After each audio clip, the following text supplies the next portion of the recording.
I can't hear Good anything, Jim. morning. Good Oh, good morning. Good morning. morning. Good morning. Good morning. Good to see you. I hope you're staying out of trouble as much as you can. Never. Oh, Jeremy, you've got a guilty looking face. Looks like you're not staying out of trouble. Oh, God. I'm on to you. Nice to see you all, Zoomers. You can hear me okay. I presume even if I go backwards like this, you can still hear me okay? Still good? Just sound good? Not?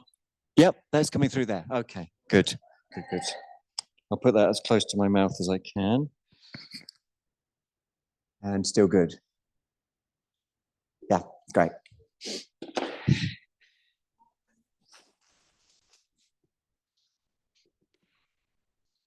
It's exactly 9:15, ladies and gentlemen, which means it's time to stand up if you wouldn't mind.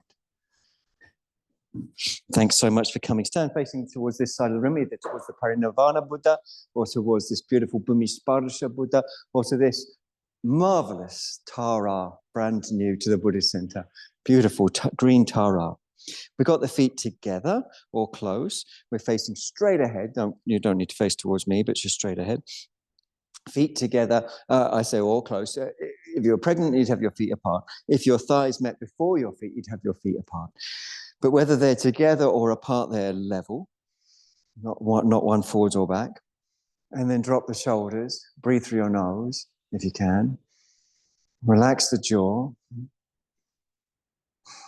Allow a sense of awareness to arrive in the feet with a bit of movement of the feet. It helps to hydrate the fascia all the way up through the legs. So it's very natural. When we move in yoga, it's very, very natural. It's uncontrived. It's relaxed. We had a particular focus in teacher training yesterday on 246 to 248 Patanjali's Yoga Sutras, where Patanjali tells us exactly how we should behave in yoga for success in yoga, and amongst other things, or amongst 4 things in total, he says you should be relaxed. Huh? So as you move your feet, let's do that. Do it in a way that's enjoyable, that's relaxed, that's Saturday morning in Brighton Buddhist Center kind of vibe. Now, as you start to feel energy or prana, which can be a synonym for consciousness itself in some text, as you feel prana expanding through the body, through your calf muscles, through your shins, through your thighs, and of course, prana means to breathe forth, so it's connected with your breath coming forth and expressing and releasing. Then we bring that intelligence through the body, through the back of the thighs, through the front of the thighs, through the inner thighs, through the outer thighs. It's not that we're dictating to the body from a position of the outside what it should or shouldn't do. Instead, we suffuse the body with intelligence or consciousness or awareness, whatever you want to call it, until you feel more, and then that feeling evokes response. Listening and response are one thing. Response is one faculty, one aspect of listening. So we're moving the feet, we're feeling the feet, we're bringing a little bit of depth to the legs. So perhaps you can feel a little bit of depth from the back of the legs. Don't hold your breath to do it, because that would indicate externalism. We want to suffuse, not to be on the outside looking in. So feel the back of your thighs like a gentle current drawing forwards and in, and accompanying that, a little lift on the front of the thighs is going to happen. Those 2 things are going to happen together. So depth from the back, lift from the front, subtle though. If it disturbs your breathing, then you need to release, and the mode is too tense. We've got to be relaxed. So we've got the movements of the feet that help to hydrate the myofascia all the way up the legs. That's intuitive and relaxed. We've got prana going through the legs, awareness. We've got subtle depth that doesn't disturb the free flow breath, subtle depth to the back of the legs, that's accompanied by a current of updraft through the front of the legs. We've got depth. Can you bring this depth from the outer legs? Well, lift on the inner. So depth from the outer, lift from the inner. And then we're up to the gluteals, the bum. And with each buttock, we want the buttock to individually gather. So the gluteal crease where the bum and thigh meet deepens. Each buttock gathers. Now, of course, the human mind gets very, very bored and restless. We live in a society that we could say is an ADHD society. Even the way it's set up is very, very relaxed. So it's very distracted, rather. So bring attention again and again to the simple instructions, to really focus on the buttocks, even if your mind gets distracted or bored or restless. You know, it's this discipline that really helps to liberate us from the principal difficulty or obstacle to yoga, which is called chitta vikshepas, scattered mind. So we've got the feet, we've got the prana going through the legs, we've got the depth from the back of the legs, lift from the front of the legs, depth from the outer legs, gentle lift from the inner legs. It's all in the context of the breath flowing. We've got the gluteal muscles. Can you feel here and now? Left gluteal muscle area, right gluteal muscle area, gathering in the gluteal creases, subtly deepening. Even if it's boring, even if your mind tends to drift, that's no problem. If anyone understands that, it's me. School reports used to say, easily distracted, shouldn't sit next to yarn. Mostly yarn's fault, I think. So those gluteals deepening. And then that rise up through the front of the thighs. There's a subtle, I'm sure you can feel it if you relax enough, subtle depth at the top of the thighs that releases the pelvis upwardly. Feel support, muladhara, on the pelvic floor. It's so gentle. It's so gentle and it doesn't disturb the breath. I hope you're getting that. The breath is natural. The breath is open. The breath doesn't get tight. That's the fundamental. We've got that pelvic floor lift, goes right up through the spine. We've got the crown of the head lifting. And we've got those shoulders dropping in relationship to the lift. So can you feel the inner body push up through the vertex, the highest point of the head? That's the skeletal body. And can you feel simultaneously the outer body sloughing off? So push up through the crown of the head and imagine the soft tissue moving down as you push up. Turn your palms forwards and then raise your arms up. So it's Urdhva Hasta, that just means hands up, Tadasana. Don't hold the breath, move in your own way. You know, probably haven't done much or any stretching yet this morning. So you're going to move in your own way, bending your knee, one knee, maybe the other. It's not about looking right, it's about feeling right. So it doesn't matter one bit.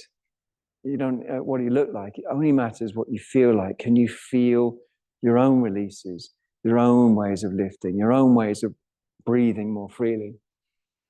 Check every part of the body for flow, including the neck. Make sure nothing's not being fed by this stream of awareness or prana. And then when you're ready, get as much height as you can. The tummy is drawn in, the pelvic floor's gently lifting. We're getting that muladhara, that root support. Then we're going to lean right over to the right. And as you lean, perhaps you can imagine and feel the pelvic floor proportionately rises. Calmly come up with a pelvic floor rising. Stretch up when you're ready. And on your next natural exhale, over the other way. Deep natural breaths. Jaw soft. Oh, it's a bit like you're holding a beach ball. Maybe it's the 1950s when people held beach balls all the time. Inhale, come back up. Keep hold of your beach ball. Marvelous things, beach balls. You don't see enough of them these days. Bend your ankles, knees and hips. Still holding your beach ball. Maybe you want to look up at it. It's one of those beautiful multicolored ones.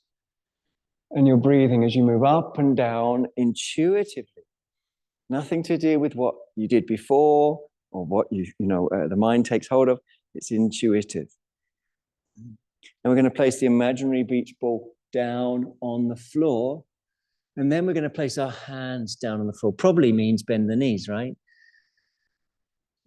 If it doesn't mean bending the knees and your back's soft with straight legs, that's okay too.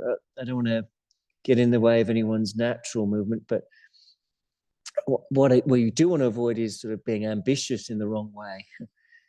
Ambitious in trying to get the pose that we think we're supposed to be in. It's the flow that we're supposed to be in, not the pose, but the flow. The pose serves the flow. When you're ready, keep those knees bent or bend them more. Bring the left hand on the floor in between the feet, push down and turn to bring the right hand on your sacrum just above your tailbone.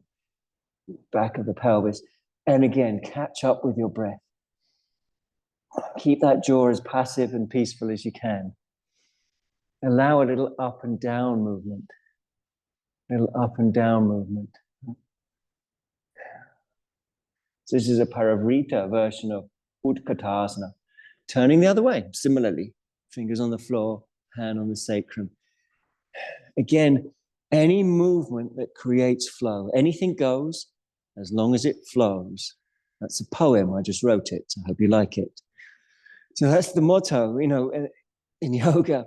It's called Vairagya in Sanskrit, which means that there's a sort of calmness, a sort of coolness, there's a settling in sensation. Both hands back on the floor.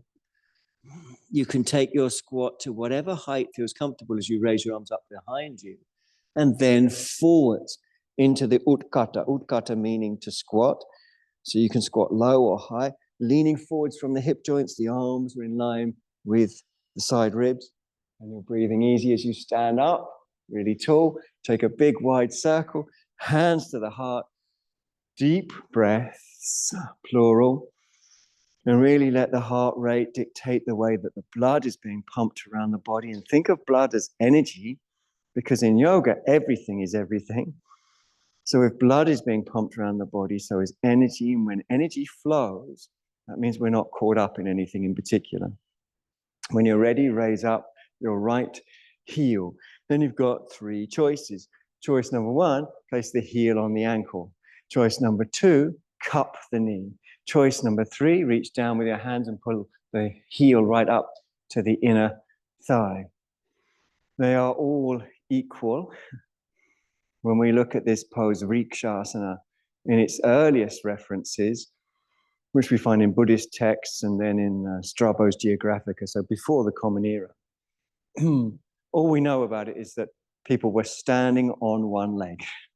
Where that leg, the raised leg was, there's no indication whatsoever. Although we do have pictures later from the 7th century of people doing it. In fact, people being ridiculed for doing it in some of the art then. Breathe calmly through your nose. Either keep the hands in prayer or raise them up above you without squashing the neck. So you want to feel the neck flow. Some yoga teachers will tell you, raise the arms but drop the shoulders. I'm not going to say that. I'm not advocating that. But I am advocating making sure your neck doesn't tense up. So it's head position and general attitude. They go together. Really good. Nice, big, wide circle if you raise your arms up, and then place your foot down. Let me hear you take a deep breath in and out. Maybe a sigh. You can shake out if you want. Some people like to be quite dynamic with that. Some people do it in a very sort of slow way, and some people don't do it at all. So it's up to you, whatever, what feels right. When you're ready, up comes the other leg, similarly. And we've got those three choices. That is heel on the ankle, cupping the knee, or raising the foot right up. And again, we can start with prayer position. And we can start and remain with prayer position if you want. But universally, we can say, breathe. Meaning, let the breath come out of the constraints of samshaya, Sanskrit word meaning uncertainty. Yoga works like this, that everything is everything. You can work backwards from effect to cause or forwards from cause to effect. It doesn't matter because they're seen as occurring simultaneously, or inseparably. Raise your arms if you're ready. So in other words, you can release your breath to release tension from the mind. Or you can release your mind to release tension from your breath. But let the breath be expressive, and then the mind will be open. Yoga is all about not clinging up, not grasping, not hoarding, not accumulating, but emptying out.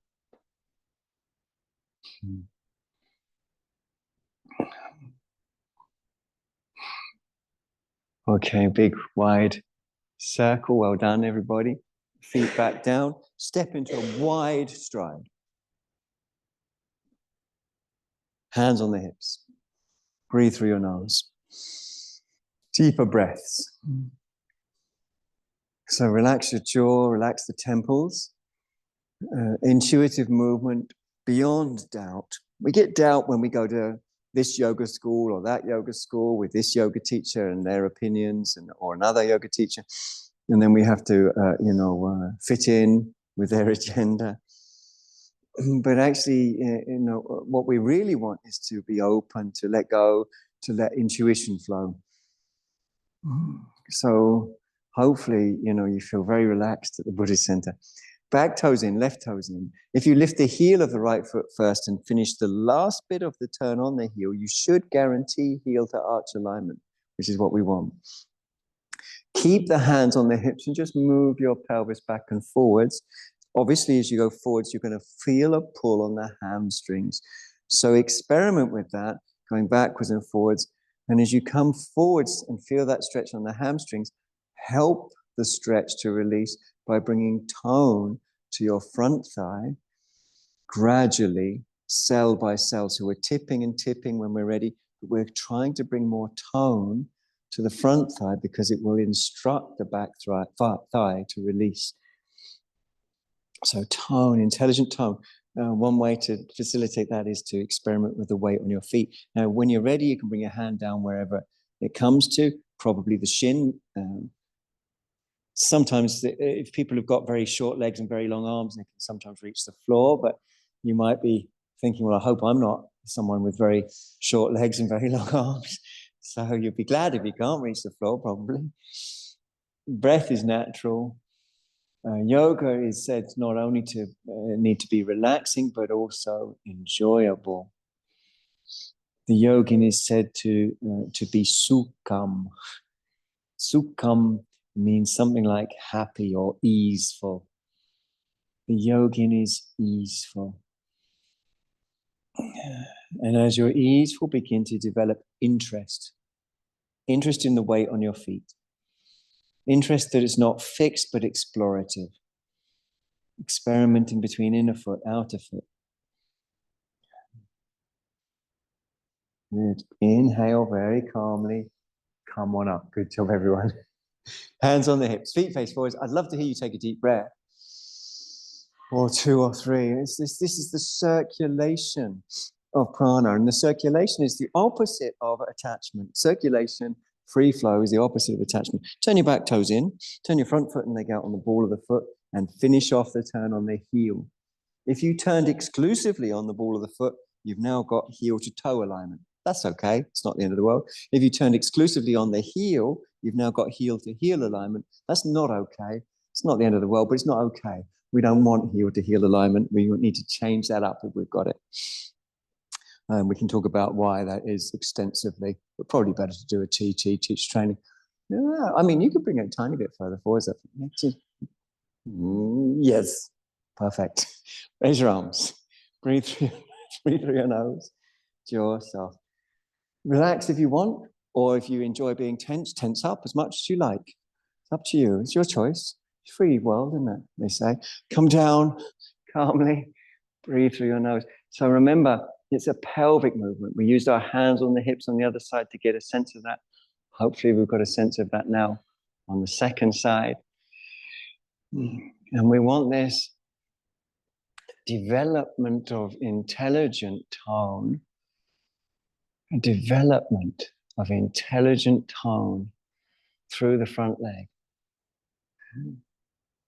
Now, if you're honest, if I'm honest, we're honest, the development of intelligent tone in the front leg has a beginning, but not an end. Even if you understand very basic anatomy, you'll know there are 4 muscles, the quadriceps on the front thigh. One is superficial, all attached to the knee and the shin. And that if you just try and feel into those 3 muscles, 3 deeper, 3 vastus muscles, and then 1 superficial, 1 near the skin on top of the others. just getting each and every cell of those muscles on board is infinite. And that's exactly how yoga works. When the finite touches the infinite, the finite is rendered to zero. Yeah, good job. Inhale calmly. Come on up. Feet forwards, hands on hips, breathe deep and natural. Let's bring the right foot forward. So mine's coming towards you, yours is coming towards me. Right foot forwards, right to the front of your mat. And the instep is parallel to the front of the mat. We're going to take the other foot backwards. I'm taking mine away from you. You're taking yours away from me. So we've got this diagonal alignment.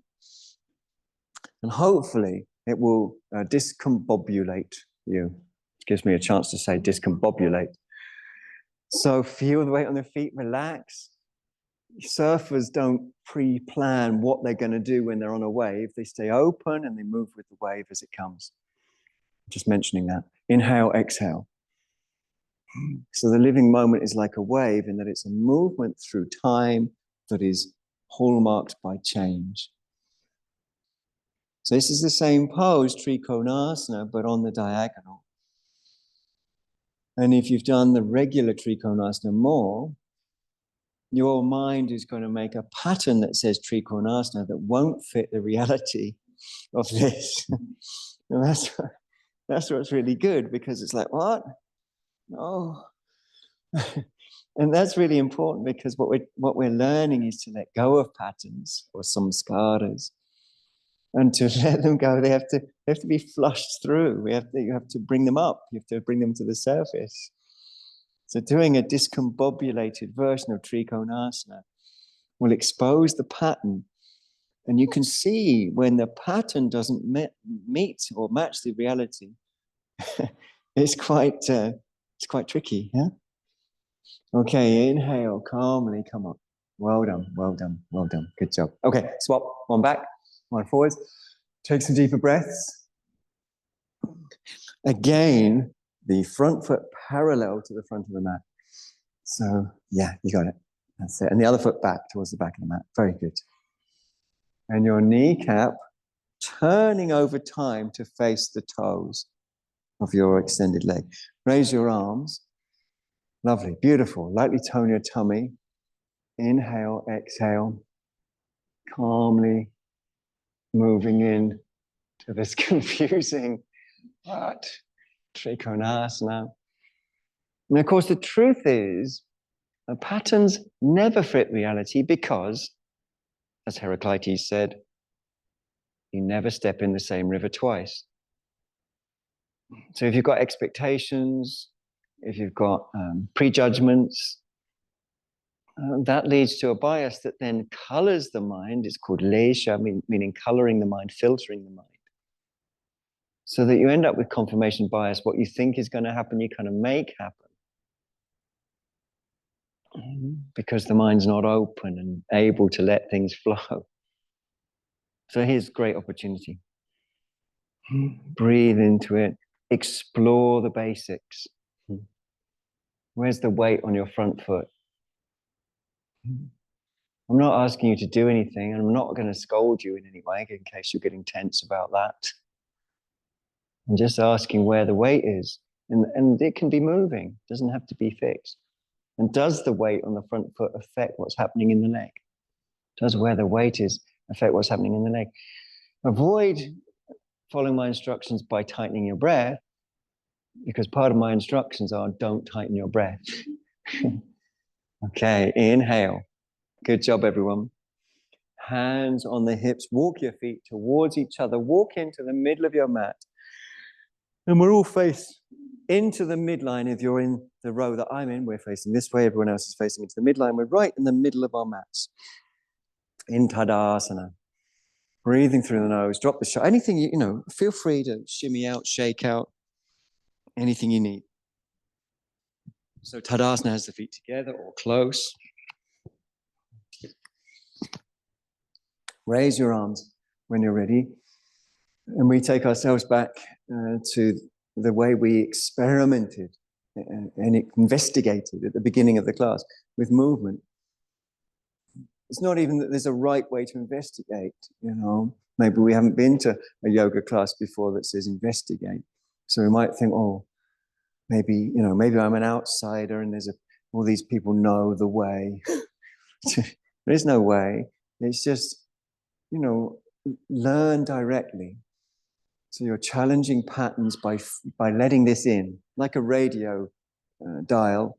If you're in one station, if you tune into a different one, then you'll tune out of the one you're currently in. So you're tuning into this moment, just as it is, to tune out of ideas, presumptions, and patterns.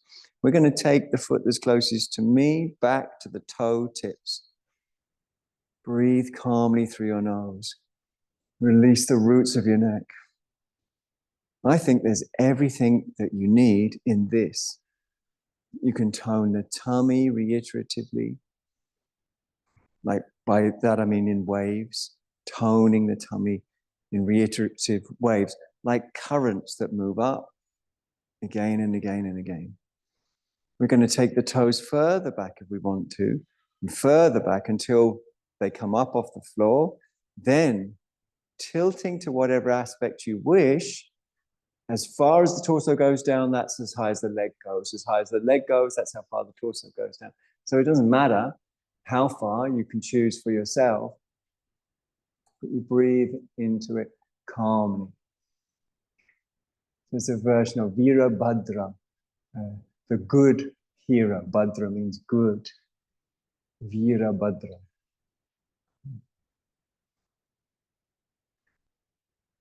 Okay, as calmly as you can, calm, calm, calm. Back to where you were, bend your front knee, bring the back foot forwards, arms down, hands to prayer, deep breaths. 2, 3, 4, 5, 6, 7, 8, 9, 10 deep breaths.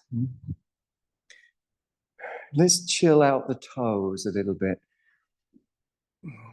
Everyone knows, don't we? We all know that when we're uncertain, it tends to lead to retraction, paralysis even, like a rabbit in the headlights, poor things.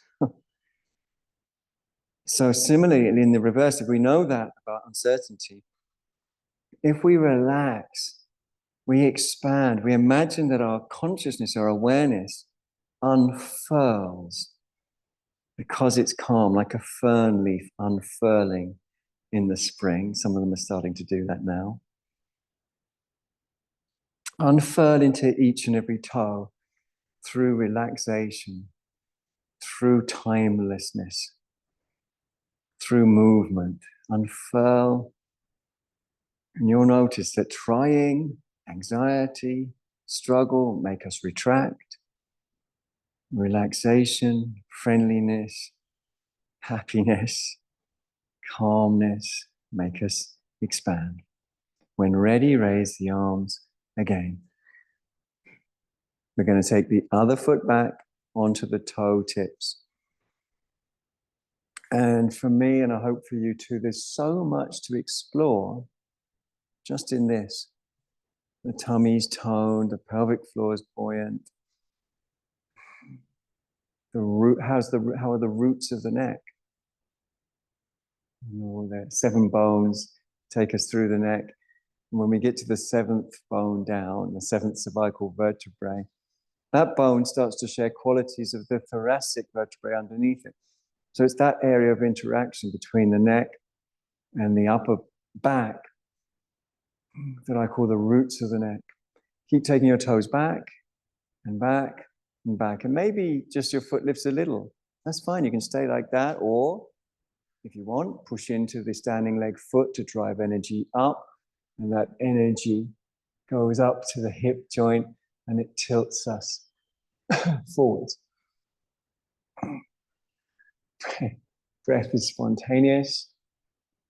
Jaw is soft. Strong leg.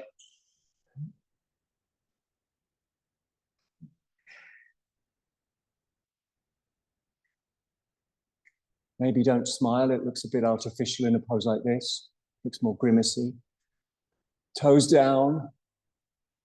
Bend the front knee. Hop in. Big circle. Hands to heart. Let's hear deep breaths. 2, 3, 4 or more deep breaths. Hopefully the heart rate is increased. You can really feel that beating. Release your hands and step forwards to take, if you've got a brick block, that is one of the cork blocks, like this. I'm just going to steal this one, Barbara. Thank you. If you don't, it's fine to use a regular block, but these brick blocks are very, very useful.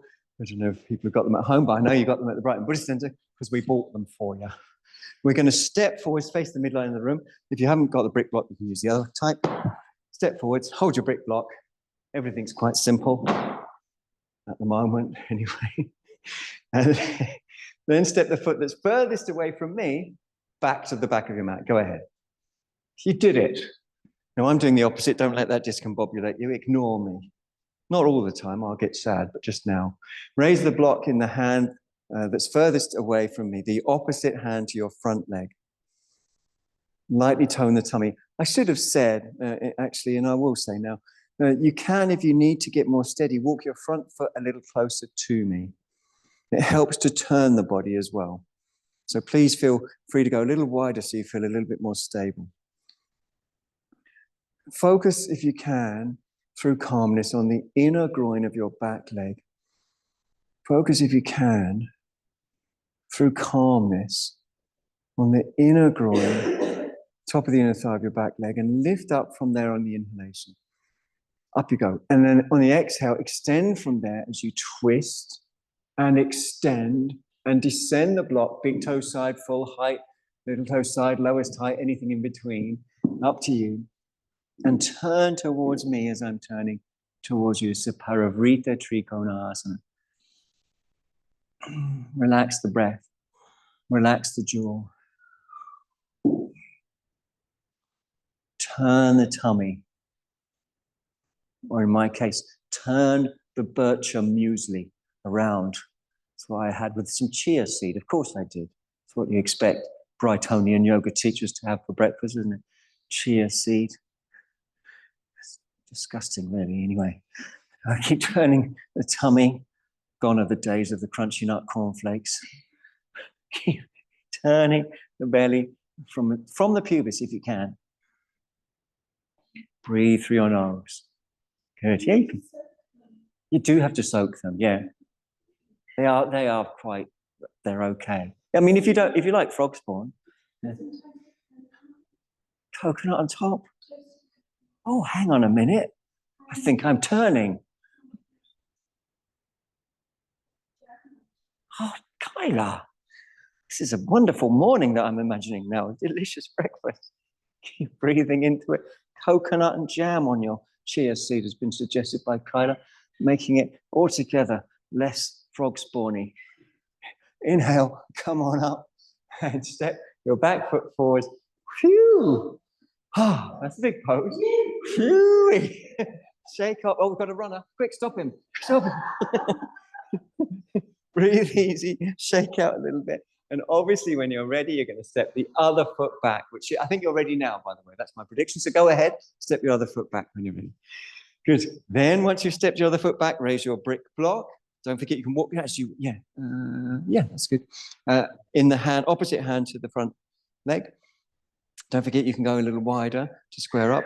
Inhale from the inner groin of the back leg. Exhale from the inner groin of the back leg, lengthen. So to stay in touch with the body, you just have to be calm. There's no other way. We call it shamatha in the Sanskrit language. Calmness. I don't know about you, but I can facilitate calmness through movement. You know, that kind of stops me getting into that me against the world kind of mode. You ever got into that? Yeah, I know you have. Me against the world, kind of, you know, me against the posture, I've got to win. But actually, when we're calm and we take movements that help us breathe, then we can reach into the body. Really turn. Really turn. Jaw soft, eyes soft. Bottom ribs forwards.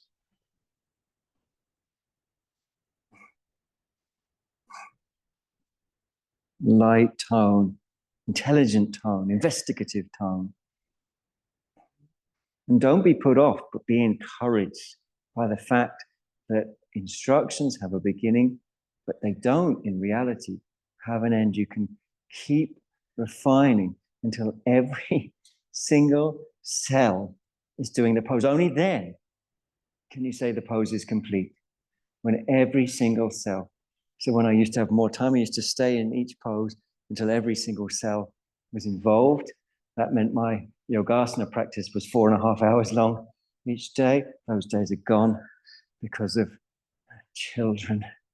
Inhale, come on up when you're ready. Good job. Step your back foot forward. Well done, Barbara. Shake off. It looks great in the pose. Marvelous. Shake off, shake off, shake off. Now you might want to use the block in front of you, actually, on its full height.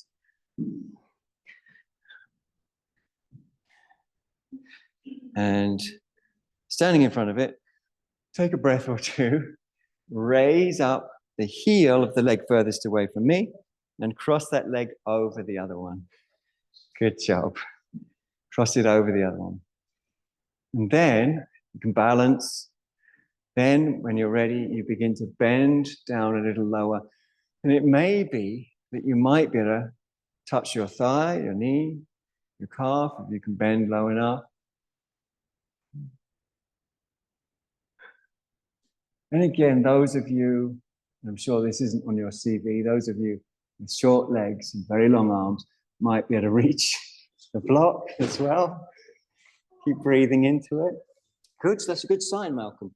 Falling over is a good sign that you're really trying. So I'm not saying you should fake it. Keep breathing into it. Jaw soft, eyes soft. So really focusing, breathing, calm. It's a preparatory for Ekapada Galavasana, which we're not even going to think about doing today. Okay, keep breathing into it. Keep that jaw soft. Good, good, good. Okay, as calmly as you can, come back up. Oh. Shake it off. Shake it off. Take a deeper breath. Guess what we're going to do next? Yes, you're right. Simon's got it. The rest of you are a bit slower than Simon. He's off the mark with the other side. So let's do it now. Let's bring the other leg up.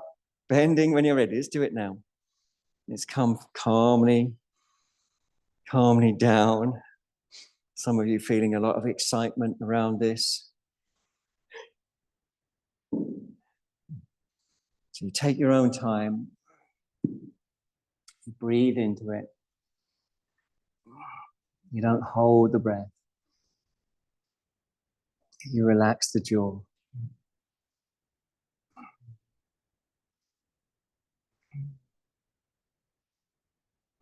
Investigative. Swadhyaya. Adhyaya usually means to study texts that tell us the ontology of the world, the way things are, including the way or the essential nature of ourselves. So playing and breathing and playing. Excellent, excellent. Calmly come back up in your own time. Don't rush it. Don't rush it. Well done. Take your feet hip width apart. Shake out a little bit. Have a look down at your feet. Have a look down. Just make sure they're level. Oh, good. Spontaneous humming. Good. Now, I always know things are going well when Norma starts spontaneously humming. Let's raise our arms up in celebration of the humming. Inhale, stretch up, exhale, hinge, down you come. So probably hands are on the block Again, some people have got those little tiny, short, stumpy little legs and a long torso and long arms.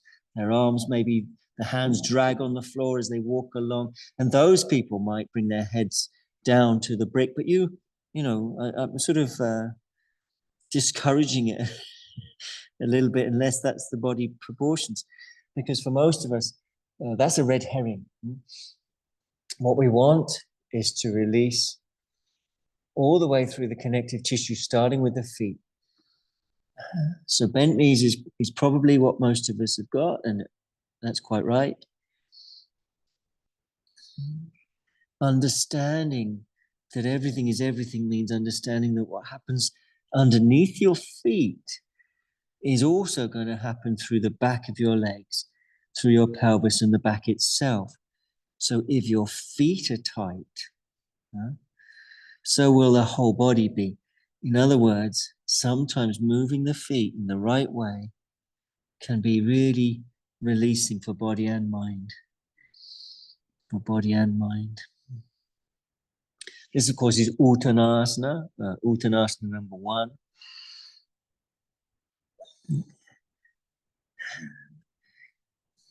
The most important thing is that the legs are strong and that the back is soft.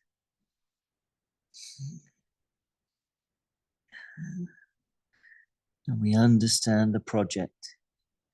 Each and every cell recruited over time. And if it's recruited to this, it will let go of that opinion, worry, idea.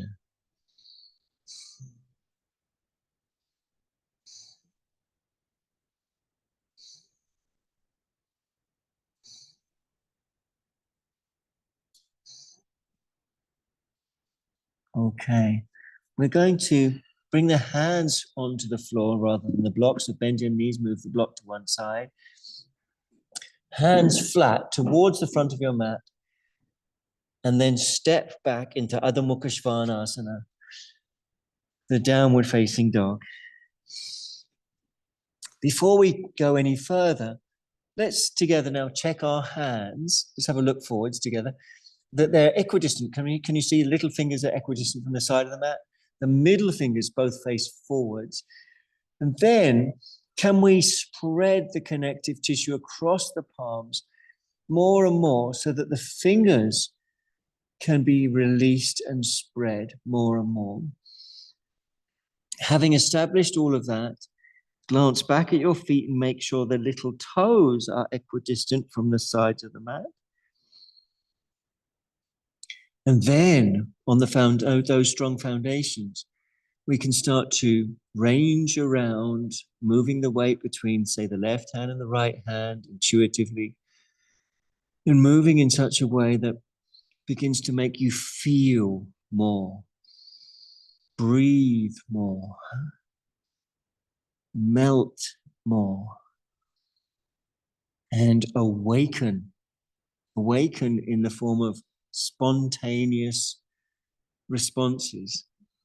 So get as much of your palms onto the floor as you can over time. Stretch open your armpits. Inner armpit first, outer armpit follows. Well done, everyone. Come down to a regular kneeling position. If there's any problems with the knees, you take a block, put it between the heels and buttocks. So just as I've demonstrated here, if you've got tightness in the knees, you can use 1 or 2 blocks between the heels and buttocks. Breathe through your nose if you can. Relax your jaw. Relax the eyes. Relax the brain.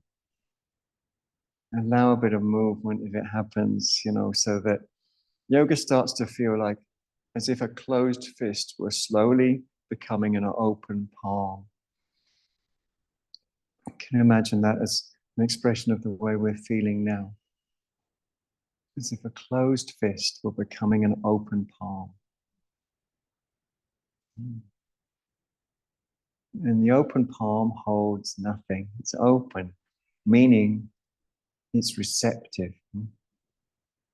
Buddhists call this beautiful attitude emptiness, shunyata.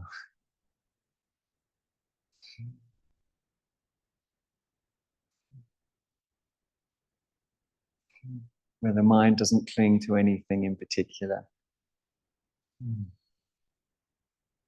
Okay, you can release your hands. We're going to lay down on our back. Make sure you've got a belt, a patika, nearby. I think everyone's got a belt nearby. Yeah, we've got one. Then you're going to lay on your back. If you feel dizzy or your head tips back or you just want to, then putting a block under the head is very, very useful. If there's shortness in the neck and you don't have head support, then it affects the blood supply to the brain, and there's a likelihood that you'll feel a bit spaced out rather than focused. Take your belt, and if you don't mind, let's do it up so it makes a loop. Now, it might already be done up, in which case, nothing for you to do. But if it's not done up, these kind of buckles, you go underneath one side of the buckle near the material, and then back through the other side. And that makes it a locking strap so that you can pull it tight, but it doesn't unlock. And what we want is to make a loop that we can then put around the foot, the whole loop around the foot. And in that way, we make stirrups for the hands. So you've got the whole loop goes round the front of the heel, and that should leave little hand stirrups for your hands to come into. Now you can make that as short or as long as is appropriate. What is appropriate is that your arms and leg are straight. So if you have too short stirrups, if they're too short for you, you might not be able to straighten your leg. If they're too long, you might not be able to extend your arms.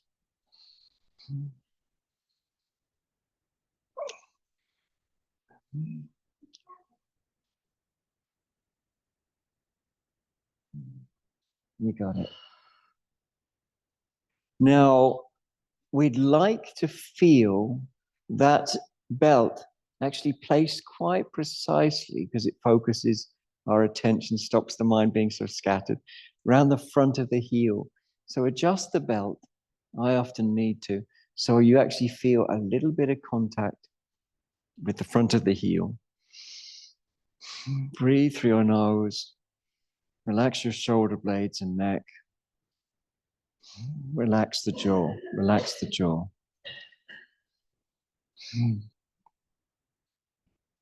Relax the jaw. When you're ready, extend the other leg out along the floor with a view to feeling into the inner thigh. Sometimes I find, maybe you will, that if I lift the whole leg just a little bit off the floor, in those moments there's a little bit more space to get a sense of openness, spaciousness, calmness in the inner groin. That's the inner thigh right at the top. And repetition is definitely, reinvestigation is definitely part of this.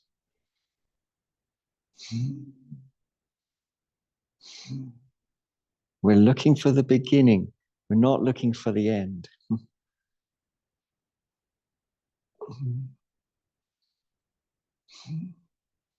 Remember that a yoga pose is only ever truly complete when every single fiber, every single nerve cell is doing the same thing. When we can feel every nerve cell is part of the spaciousness of the inner groin. Simultaneously, that spaciousness is measured by a subtle lift along the outer thigh. Can you feel? Let's try it together. Calmness, inner groin spacious, outer thigh lifted. It's not mechanical at all. Now, perhaps you can bring one hand into the two stirrups. Breathe through your nose. Your other hand can come onto the other thigh. where it can do two things. Instruct the leg to gently draw down at the top and instruct the leg to be calm and deeply relaxed as a way of facilitating that level of awareness. Lift your head up when you're ready. Breathe through your nose if you can. What we call cutting in is where we imagine someone came along, yoga teacher, with a belt at the top of your thigh, raised leg thigh, at that crease right at the top. And they just pulled into that crease. So the crease got deeper. As the crease gets deeper, the leg will fulcrum towards the head, not pulled, but fulcruming over the deepening crease. This, of course, is Supta Padangusthasana, number 1. The head comes down calmly and slowly when you're ready. You bend the lower leg first. You release the upper leg. Place the belt on your tummy, and I'd love to hear you take a properly deep breath. 2 or 3.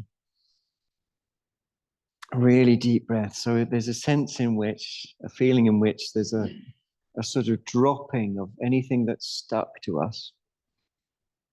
Sapiens are a particularly sticky kind of ape. Things stick to sapiens quite easily, especially sensitive sapiens. So we come to yoga to let those things that have stuck to us shed.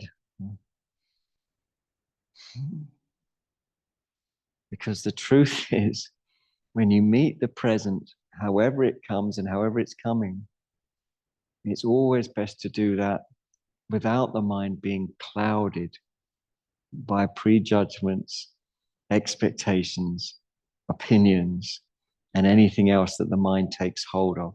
Let's raise up the other leg. Of course, it's the same pose. It's Supta Padangusthasana. We're going to make our stirrups for our hands.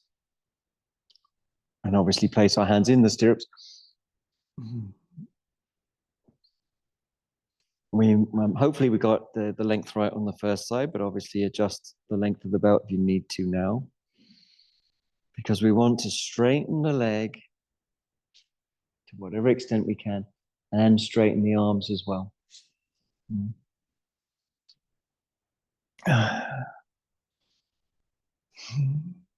Yes, as the pose imprints through the musculature, what the nervous system was formerly telling the body to do is challenged.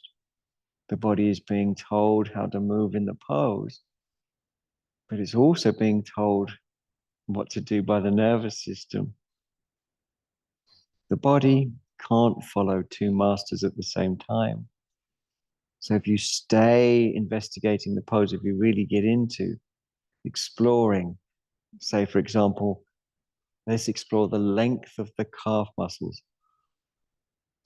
Can you imagine that the calmer you become, the deeper and more freely you breathe, the more the calf muscles, and bear in mind that the gastrocnemius calf muscle has 2 heads, so a medial and a lateral head.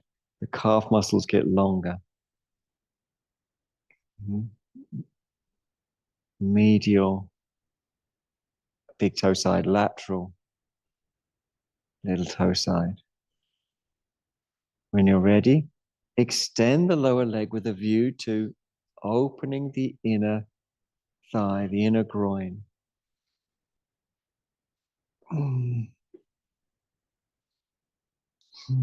Again, you might find, as I do sometimes, that raising the whole leg a little way off the floor for a moment or two gives you more access to spaciousness, to spaciousness. And the discipline of staying in touch with spaciousness means that instead of deepening habit patterns in the nerves, we're cleansing the nerves. We're refreshing the nerves. And one of the reasons when I first came to yoga that I kept coming was because the way I felt when I left. Like everything was new, everything was fresh. Holding the belt, both stirrups, one hand, the other hand comes onto the other thigh. Let go of the breath. Explore through calmness the extension of the inner groin. Relax the jaw.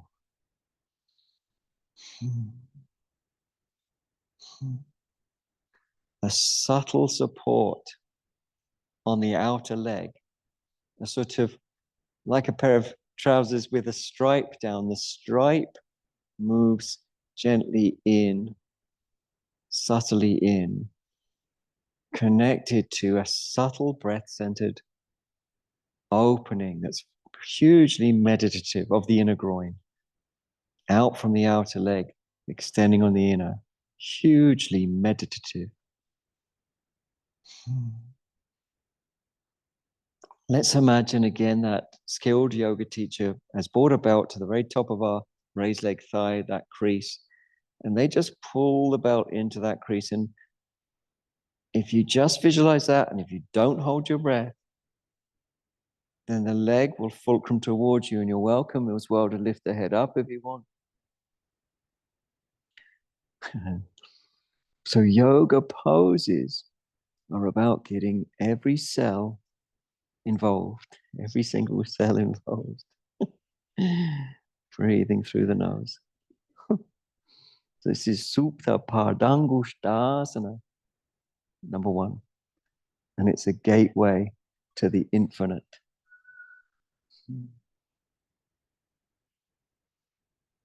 Okay, groovy.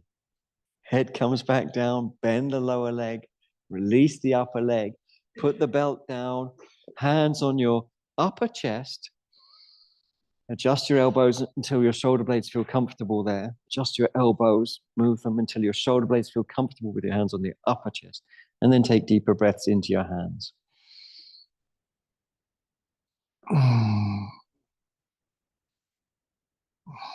Jaw soft, eyes soft, throat soft, brain soft, tongue soft. Breathing natural. Breathing honest.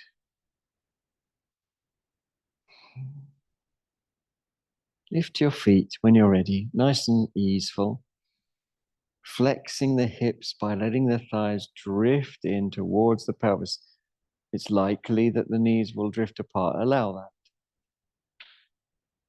Drifting is the word I've selected for good reason. The legs drifting towards and maybe drifting apart. We're going to take our hands off the upper chest. We're going to lift our heads. We're going to reach through the inner legs. We're going to hold the big toes, the great toes. If you can, try to make a loop all the way around to the thumb with the fingers and hold that loop in place with the thumb or the thumbs. Head comes back down, breathe through your nose calmly. Relax the neck, relax your collarbones. Relax the collarbones. Open the angle at the back of the knees to 90 degrees, please.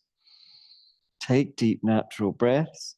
Let one leg go down while the other goes up a little way. So down towards the floor. The whole body will rock to the side you're pressing down.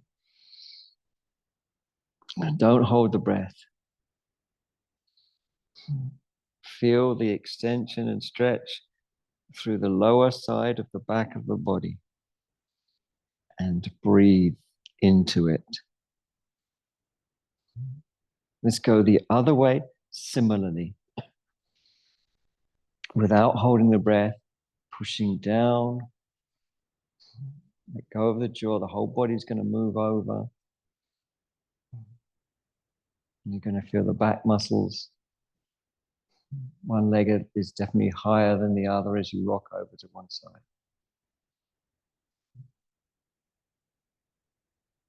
Okay, release back to center and take hold of the little toe side of the feet. Little toe side of the feet. Breathe easy. Tailbone releases. Eyes are soft. Bring your attention to the tailbone. 3 to 5 fused or semi-fused bones. It is a literal tail that we still have, and it still responds like any other tailed animal. Tails tell tales of the owner's state of mind, state of nervous system. We want our tail to feel relaxed. An animal with its tail pulled under is not a happy animal. So imagine the tail releasing as you move in ways that help. You might move right over to the left or move right over to the right, pausing as long as you like.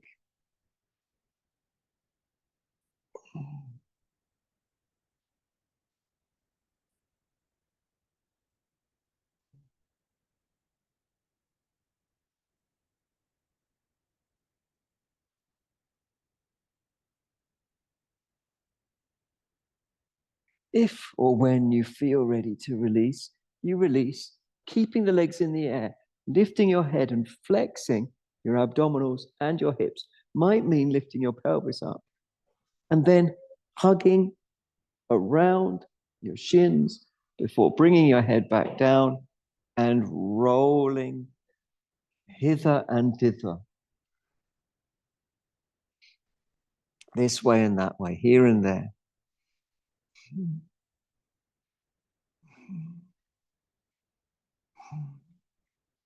You're looking for sensations as you roll that evoke release.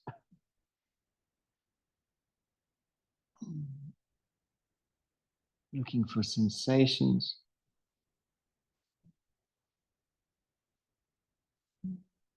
that evoke release.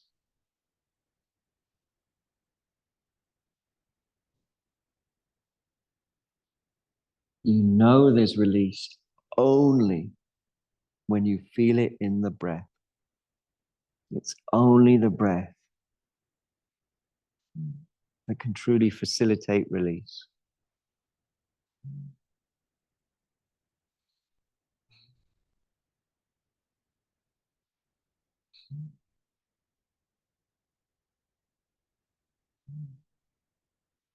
You can roll like this as long as you feel utility in doing so. When you're ready to let go and to bring the feet back down, please feel free.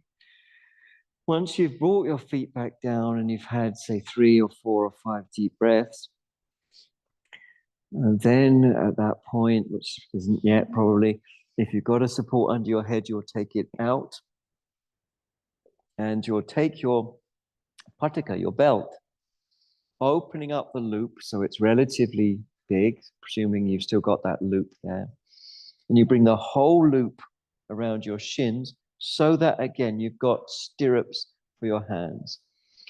What we don't want a massive loop because we want to be able to stretch to the loop and use it to pull our shoulders down. So it depends on how long your torso is, how long your arms are, how big the loop is, but it's got to be effective in pulling your shoulders down. So don't have it too long.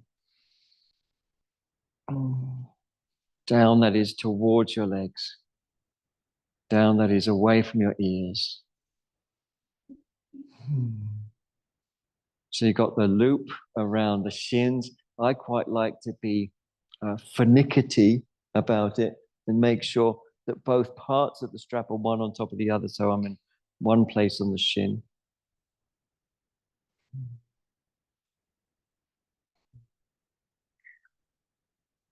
Then, when you're ready, do what we call toning the tummy. That is, the tummy draws in, down towards the floor, and then the ribs simultaneously pull the tummy upwards towards the head.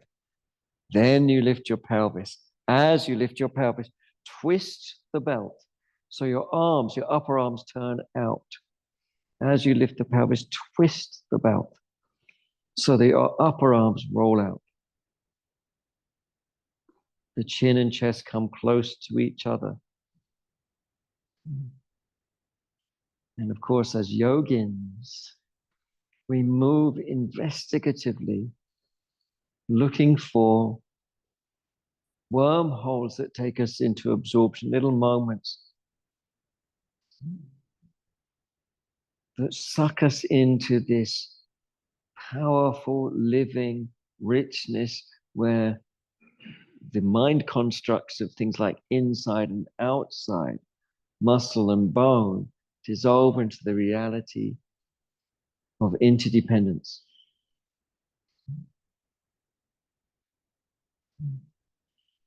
If you just remember, this subject is called yoga, that comes from a root yuj that means union. And you accord your movements to bring everything, therefore, together into union. Body, brain, breath, environment.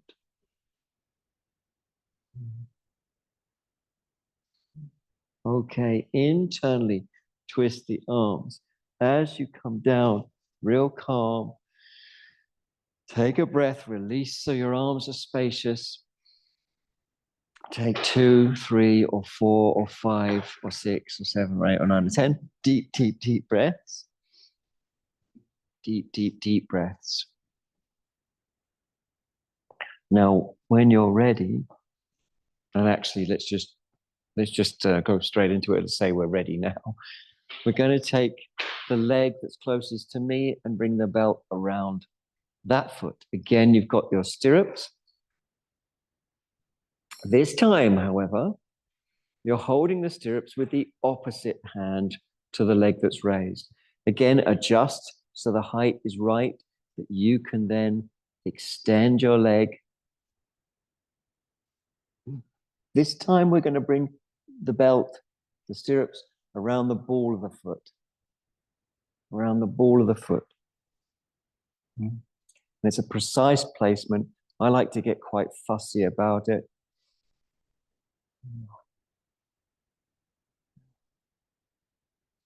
Great. Extend your other arm out, the one that's not holding the pata. Extend that other arm out to its own side.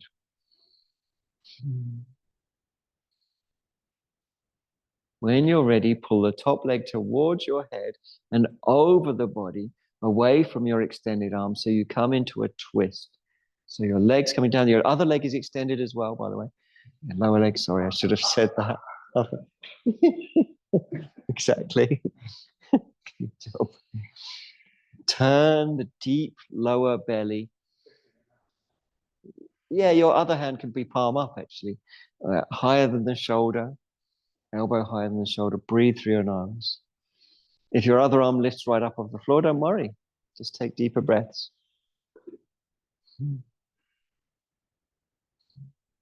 Really lovely, deep twist.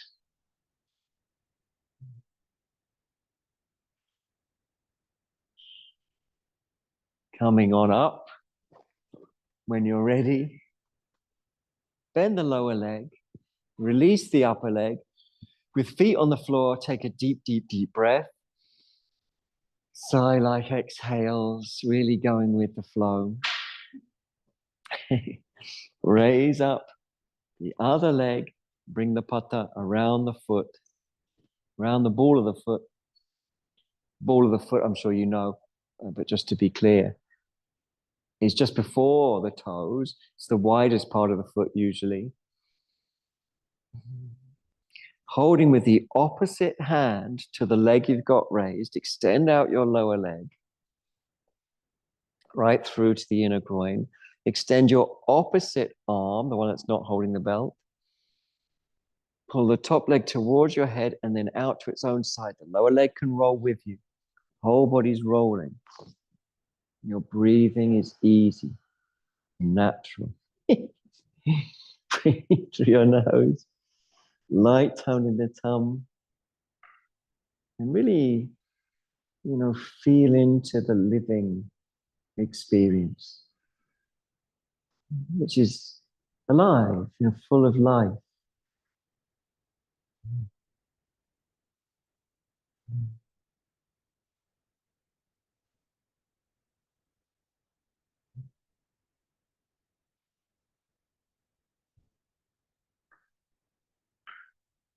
Deep breaths, gang. Okay, inhaling to come up. Bend the lower leg. Release the upper leg. Put the belt to one side. Get yourself comfortable on your yoga mat. Maybe it means rolling onto your side and coming up from the side to get a blanket. We're going to be coming into our Shavasana. If your head tips back, it's advantageous to support it. If you're chilly or just like the feeling of being insulated, it's a good idea to put a blanket over you or whatever else you want to put on yourself. Make sure you prepare well for this most important of poses. It's one of my favorite things watching students getting ready for Shavasana. The enthusiasm is always really palpable. People move really fast. They're getting jumpers on. They're super excited. It's like the queue at a Christmas sale, a Boxing Day sale. The excitement is quite profound. When you're comfortable, scoot those shoulder blades under with your hands completely clear of your yoga mat.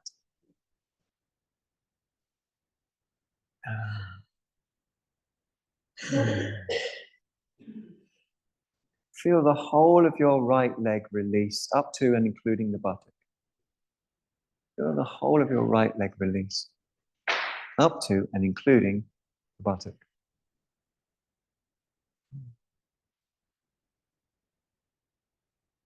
Feel the whole of your left leg release up to and including the buttock.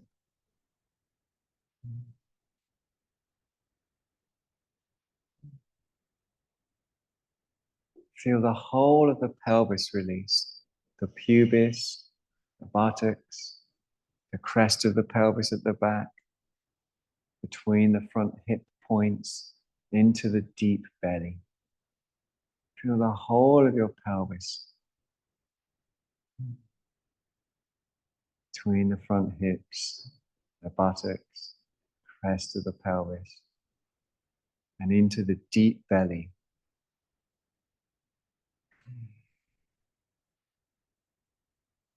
Feel the left side of the back completely release, including the lower back of the ribs, and the back of the left arm and hand.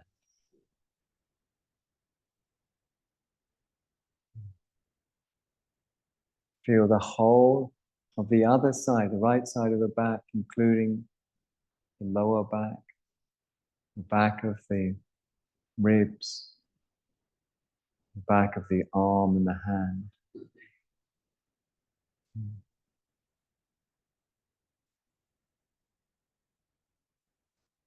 Feel the collarbones release from the inside, spreading to the outside. So you feel the chest muscles beneath the fatty tissue of the chest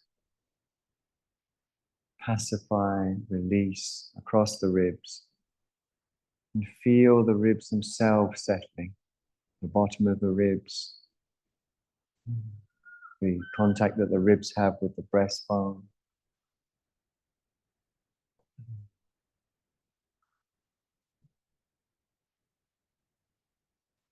The organs within the rib cage release.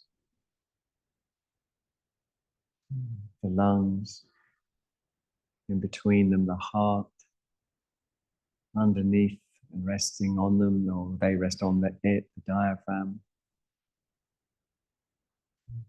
which attaches to the bottom of the breastbone and the inside of the rib cage and the top of the lower spine, the diaphragm.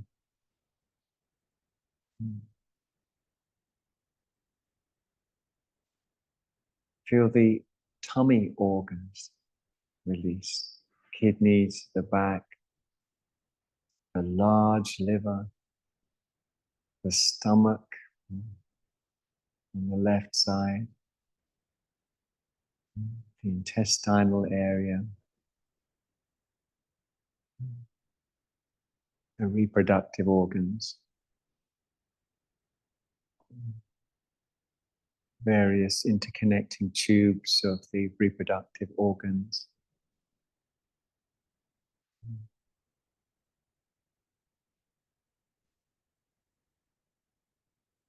Feel the left side of your neck release.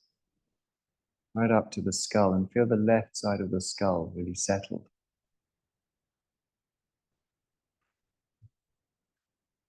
Feel the right side of the skull release. Right side of the neck, right up to the skull.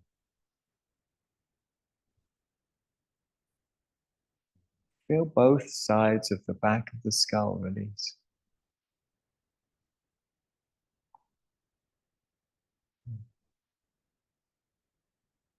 Allow the steady eyelids to calm and soothe the eyeballs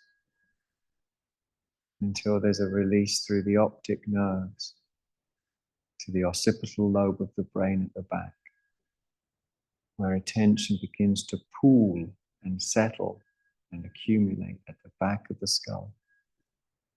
Tension begins to pool.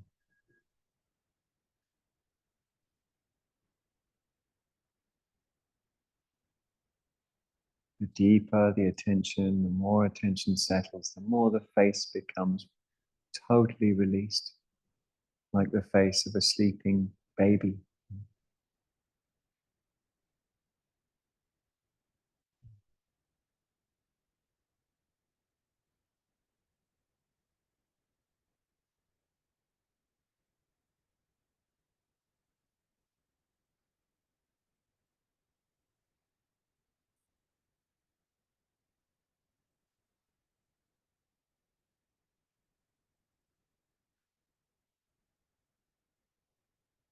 The direct correlation between settling and expansion, the more of the one, the more of the other.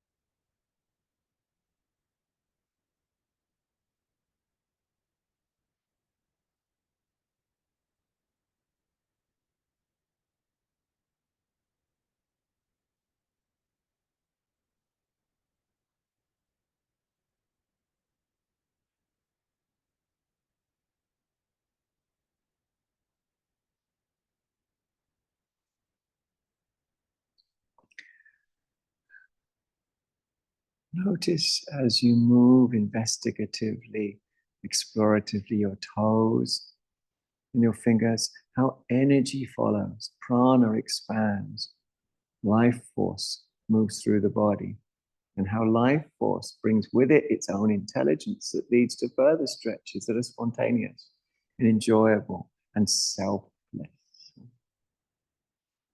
Allow those stretches to lead eventually to bending the legs and placing the soles of the feet on the floor, and allow that to lead to scooting the buttocks under and releasing the lower back with the deepest breath of all. Let go the lower back over a series of 3 or 4 really deep breaths with the legs bent. Let go the lower back. When ready, roll over, facing away from this side of the room. And lay as comfortably as you can on your side. Knees drawn up, tummy skin soft.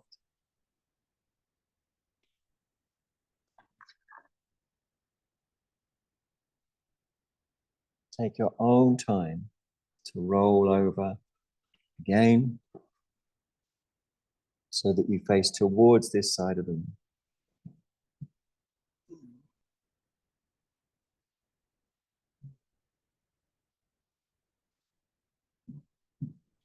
Let a little light and color filter gently into your eyes. Any further stretches that come spontaneously, go ahead and take them. And when you feel ready, then bring yourself up real easeful from the side using your arms.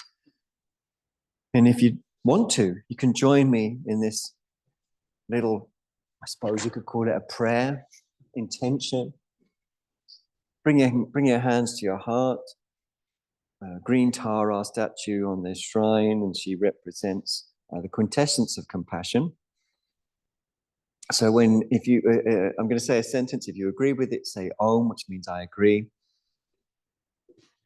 And afterwards, if you have said Om, just allow 5-10 seconds to imagine that the intention spreads out and is actually felt by any being which it meets. So may any benefit that we've gained in our acting in this way go to the alleviation of the suffering of absolutely any and all beings.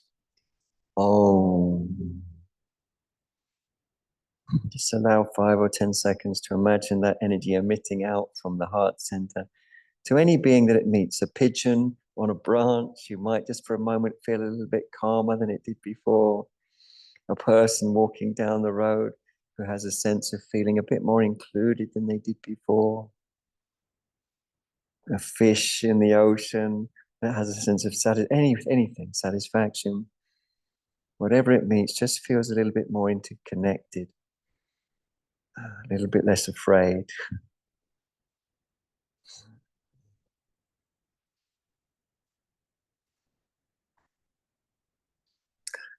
Thanks so much for coming as ever. I appreciate you all very much, Roomers and Zoomers equally.